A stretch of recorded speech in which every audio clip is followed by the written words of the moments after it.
৪ দিন পর আজকে আমার হাসব্যান্ড কুমিল্লা থেকে বাসায় আসতেছে আর ওর জন্য ওর সব পছন্দের রান্না বান্না করতেছি আজকে। আজ সকাল সকাল তাড়াতাড়ি ঘুম থেকে উঠে পড়ছি আর সকালবেলা থেকে বারবার শুধু ঘড়ি দেখতেছি কখন দুপুর হবে আর কখন সে আসবে বাসায়। গত ৪ দিন আগে ও গেছে কুমিল্লাতে বন্যার্ত মানুষদের পাশে দাঁড়ানোর জন্য, তাদের একটু সাহায্য করার জন্য। ৪ দিন ওরা ওখানে ছিল আর আজকে ফাইনালি ও বাসায় ব্যাক করতেছে। আজকে সারাদিন অনেক রান্না বান্না করব, দুপুরের আগে সবকিছু শেষ করব। প্রতিদিনের মতো সকালবেলা উঠে চা বানিয়ে নিলাম আর আমার ননদিনীর ঘরে চলে আসলাম। ওর ঘরে আলো বাতাস প্রচুর আসে। আজকে সকাল সকাল অনেক রোদ উঠে গেছে। চা খেতে খেতে বাহিরের ওয়েদার দেখতেছি আর আমি সব সময় অর্গানিক রুটের এই স্লিমিং হার্বাল টিটা খাই। এইটা রেগুলার খেয়ে আমার 4 কেজি ওজন কমছে। অর্গানিক রুট ফেসবুক পেজটা আমি ডেসক্রিপশনে মেনশন করে দিব, চাইলে তোমরাও তাদের পেজ থেকে নিতে পারো। যাই হোক, সকাল সকাল উঠে বাহিরের ওয়েদার দেখতেছি, পরিবেশ, প্রকৃতি। আমার ননদিনীর ঘরটা সে অনেক সুন্দর করে সাজাইছে। দরজার সামনে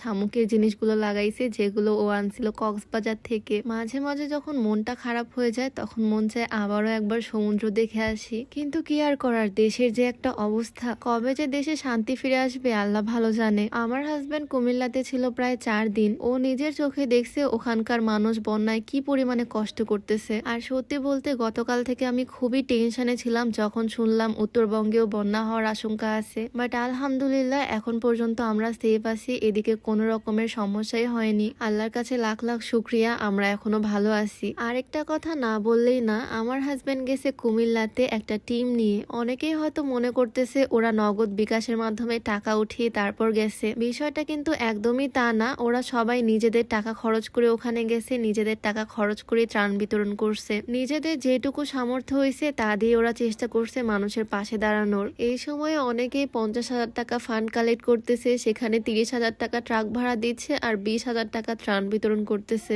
আসলে এই বিষয়গুলো একদমই ভিত্তিহীন। এইরকম কিছু কিছু গ্রুপ বা টিমের কারণে ওখানে যারা যাচ্ছে সাহায্য করার জন্য সবাইকেই কথা শুনতে হচ্ছে। যাই হোক, আমার হাজবেন্ড ওখানে গেছে, মানুষের পাশে দাঁড়াতে পারছে, তাতে আমি প্রাউড ফিল করতেছি। মেয়ে হয়ে ওখানে যাওয়া আমার মানায় না, তার উপর আমি আবার সাঁতারও জানি না। সেজন্য ঘরে বসে ফাউন্ডেশনে ডোনেট করে বা কাপড় পাঠিয়ে, প্রয়োজনীয় জিনিসপত্র পাঠিয়ে যেটুকু সাহায্য করা যায় আমি করতে পারছি আলহামদুলিল্লাহ। আমার হাজবেন্ড ওখানে গিয়ে তাদের পাশে দাঁড়াতে পারছে, আমি দূর থেকে যেটুকু সম্ভব হয় করতে পারছি, এইটাই আলহামদুলিল্লাহ। এভাবে যদি সবাই মিলে একটু একটু করে এগিয়ে আসি তাহলে কিন্তু এই পরিস্থিতি মোকাবেলা করা সম্ভব। আমার বিশ্বাস খুবই তাড়াতাড়ি আমরা এই পরিস্থিতি থেকে উঠে আসতে পারবো। আমাদের দেশটা আবারও আগের মতো সুন্দর হবে ইনশাআল্লাহ। সত্যি বলতে আমাদের দেশের ওপর একের পর এক এরকম ঝামেলা, এই বিপদ, এত এত প্রাণহানি, এই জিনিসগুলো দেখতে আর ভাল লাগতেছে না। আল্লাহর কাছে বারবার শুধু এইটুকুই চাচ্ছি, খুব তাড়াতাড়ি যাতে আমাদের দেশের পরিস্থিতি আবার আগের মতো স্বাভাবিক হয়ে যায়। যাই হোক, আমার হাজবেন্ড যেহেতু এতদিন পর আসতেছে তাই আমি ওর জন্য স্পেশাল কিছু রান্না বান্না করতেছি আজকে। ওর পছন্দের বোয়াল মাছ ভুনা করতেছি আর গরুর নিহারি রান্না করলাম। নিহারি বলতে গরুর পায়া যেটাকে বলে। গরুর মাংস